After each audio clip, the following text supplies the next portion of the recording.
ಸುರ್ಜೇವಾಲಾ ಅವರು ಅಧಿಕಾರಿಗಳ ಜೊತೆ ಸಭೆ ಮಾಡಿದ್ದಾರೆ ಅನ್ನುವಂತಹ ಚರ್ಚೆ, ನಿಮ್ಮ ಇಲಾಖೆ ಅಧಿಕಾರಿಗಳ ಜೊತೆ ಏನಾದರೂ ಮಾತುಕತೆ? ಯಾರು ಹೇಳಿದಾರಪ್ಪ ಗೊತ್ತಿಲ್ಲ ನಿಮ್ಗೆ, ಏನು ಇಲ್ಲದೆಲ್ಲ ಮಾಹಿತಿ ಬಂದ್ಬಿಡುತ್ತೀರಿ.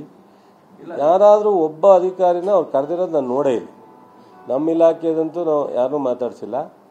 ಬಟ್ ಯಾವ ಇಲಾಖೆ ಅಧಿಕಾರಿಗಳನ್ನೂ ಸುರ್ಜೇವಾಲಾ ಅವ್ರು ಕರೆದಿಲ್ಲ. ನಿಮ್ಗೆ ಯಾರು ಮಾಹಿತಿ ಕೊಟ್ಟರು ನನಗೆ ಗೊತ್ತಿಲ್ಲ. ಅವರು ಶಾಸಕರ ಜೊತೆ ಮಂತ್ರಿಗಳ ಜೊತೆ ಮಾತನಾಡಿದ್ದಾರೆ.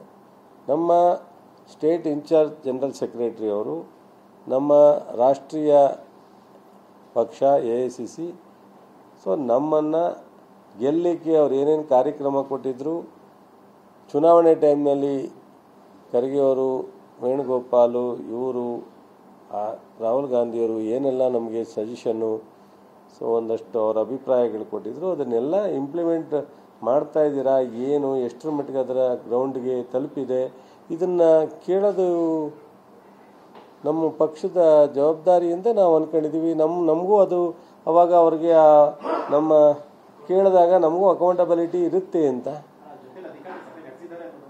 ಯಾರು ಹೇಳಿದರು? ನಾನು ನೋಡಿಲ್ಲ. ಇಲ್ಲಿ ನಿಮಗೆ ಯಾರು ಮಾಹಿತಿ ಕೊಟ್ಟರೋ ಗೊತ್ತಿಲ್ಲಪ್ಪ. ವಿಜಯಪ್ಪನಿಗೆ ನಾನಂತೂ ಎಲ್ಲೂ ಅವರು KPCC ಆಫೀಸಲ್ಲೇ ಪೂರ್ತಿ ಮಾಡಿದ್ದಾರೆ. ಅವರು ಪೂರ್ಣ ಪ್ರಮಾಣದಲ್ಲಿ ಕಳೆದ 6 ದಿವಸ ಅವರೇನು ಶಾಸಕರ 3 ದಿವಸ ಮಂತ್ರಿಗಳು, ಟೋಟಲಿ 6 ಡೇಸೋ 7 ಡೇಸೋ ಏನು ನಮ್ಮ ರಾಜ್ಯದ ಎಲ್ಲ ನಾಯಕರು ಮತ್ತು ಶಾಸಕರು ಮಂತ್ರಿಗಳ ಜೊತೆ ಮಾತನಾಡಿದ್ದಾರೆ. ಆ 2 ದಿವಸ ಅವರು KPCC ಆಫೀಸಲ್ಲೇ ಇದ್ದಾರೆ. ನಿಮ್ಮ ಮೀಡಿಯಾ, ಎಲೆಕ್ಟ್ರಾನಿಕ್ ಮೀಡಿಯಾದವರೇ ಅಲ್ಲಿದ್ದಾರೆ. ನಾನು ಯಾವತ್ತು ಕರೆದು ತೋರಿಸಿದ್ರೆ ಯಾರ್ದಾರು ಇದ್ರೆ ಹೇಳಿ ಗೊತ್ತಾಗುತ್ತಲ್ಲ.